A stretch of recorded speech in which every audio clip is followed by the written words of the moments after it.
আসসালামু আলাইকুম, আশা করি আল্লাহর মধ্যে সবাই ভালো আছেন। আজকে আমি মসুরি ডাল দিয়ে লাউ দিয়ে রান্না করবো। লাউটা আমি কেটে ধুয়ে নিচ্ছি, দিয়ে আমি করলা দিয়ে ভাজি করব।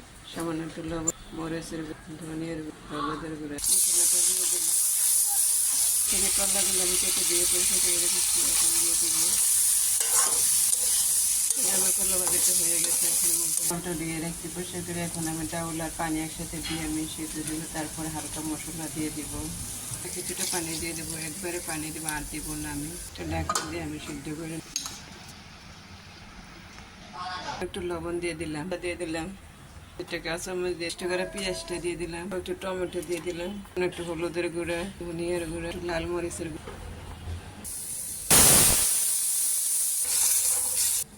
তরকারিটা হয়ে গেছে, রান্না করা শেষ। আমার ভিডিওটা কেমন হয়েছে প্লিজ আপনারা লাইক কমেন্ট শেয়ার করবেন, আমার জন্য দয়া করবেন। একটা লাইক দিতে তো টাকা পয়সা লাগে না, কমেন্ট করতে টাকা পয়সা লাগে না, কিছু করতে টাকা পয়সা লাগে না।